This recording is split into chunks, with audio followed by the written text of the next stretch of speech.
अब आपको थोड़ा दुनिया के इस हिस्से में लाते हैं जहां हमारा देश है और पाकिस्तान है। ऑपरेशन सिंदूर हो, बालाकोट का हमला हो, कारगिल युद्ध हो या फिर 1971 का भारत और पाकिस्तान युद्ध हो, पाकिस्तान की फौज हर युद्ध में, हर मोर्चे पर हमेशा भारतीय सेना के सामने हारती है और सरेंडर करती है। अब इस हार को रोकने के लिए पाकिस्तान ने आतंकवाद का एक नया और खतरनाक तरीका अपनाया है। पाकिस्तान के आतंकवादी संगठन जैश ए मोहम्मद ने पहली बार सुइसाइड अटैक करने वाली महिला आतंकवादियों का एक अलग ग्रुप बनाया है और महिला आतंकवादियों के इस ग्रुप का नाम है जमात उल मोमिनात, यानी ईमानदार महिलाओं का संगठन, ये इसका मतलब है। और इस महिला आतंकवादी ब्रिगेड की चीफ हैं आतंकवादी मसूद अजहर की बहन सादिया अजहर। ऑपरेशन सिंदूर के दौरान भारत ने जैश ए मोहम्मद के हेडक्वार्टर पर हमला किया था और इस हमले में सादिया अजहर के पति यूसुफ अजहर की जान चली गई थी, उन्हें मार दिया गया था। अब सादिया अजहर अपने पति की मौत का बदला लेने के लिए खुद आतंकवादी बन गई है और वो ये बदला भारत से लेना चाहती है। 8 अक्टूबर यानी कल से ही पाकिस्तान में महिला आतंकवादियों की भर्ती शुरू हो गई है। इसमें 2 तरह की महिलाएं शामिल हो रही हैं। पहला, आतंकवादी कमांडरों की पत्नियां और दूसरा, गरीब या फिर मदरसों में पढ़ने वाली अनपढ़ लड़कियां।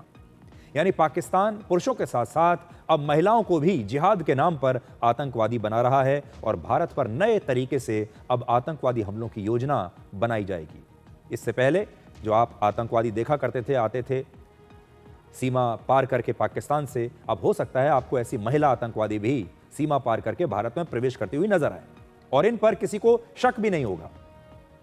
पाकिस्तान में आतंकवादियों को पाकिस्तानी सेना कंट्रोल करती है, उन्हें ट्रेनिंग देती है, पैसा देती है, हथियार देती है। इसका मतलब है कि पाकिस्तान के आर्मी चीफ असीम मुनीर महिला आतंकवादियों की भी पूरी मदद कर रहे हैं और वो इन महिला आतंकवादियों की मदद से भारत पर नए प्रकार के हमले करवाना चाहते हैं। पाकिस्तान की रणनीति को अब आप समझिए, महिलाओं पर शक कम जाता है। इसलिए आपने देखा होगा, जो मैंने पहले भी कहा, कि जब कोई महिला सीमा पार से मान लीजिए हमारे कश्मीर में आती है तो उस पर शक कम होगा। वो कुछ भी कहानी बताकर हमारे देश में प्रवेश कर सकती है और उसे अपनी पहचान के मामले में फायदा होगा और उनके लिए किसी भी जगह पर पहुंचना पुरुषों के मुकाबले ज्यादा आसान है। महिलाएं सोशल मीडिया पर जिहाद का प्रचार करने से लेकर कट्टरपंथी भाषण देने और आतंक के लिए चंदा इकट्ठा करने का काम कर सकती हैं। ये काम वो बहुत आसानी से कर पाएंगी। जैश ए मोहम्मद ने भारत पर पुलवामा हमले से लेकर संसद पर हमला करवाया। इसका मतलब है कि इन महिलाओं को हर तरह का आतंकवाद फैलाने की पूरी ट्रेनिंग दी जाएगी। पिछले कई वर्षों से आतंकवाद के मामले में पाकिस्तान को दुनिया का समर्थन नहीं मिल रहा है, इसलिए पाकिस्तान अब ये नया तरीका अपना रहा है। यानी अब पाकिस्तान इन महिलाओं के पीछे छुपेगा, इन महिलाओं से ये काम करवाएगा। आतंकवाद फैलाने के तरीके में ये बदलाव भारत के लिए भी एक बिल्कुल नई चुनौती है। भारत के लोगों के लिए भी एक नई चुनौती है, हमारी सिक्योरिटी फोर्सेस के लिए भी चुनौती है। अब तक जहां पुरुषों पर ज्यादा नजर रखी जाती थी, वहां महिलाओं की भी अब निगरानी हमें जरूर करनी पड़ेगी। अब सोशल मीडिया पर आपको भारत विरोधी नैरेटिव फैलाने वाले नए चेहरे दिखाई देंगे और ये चेहरे महिलाओं के हो सकते हैं, जिससे आपको सावधान रहने की आवश्यकता है।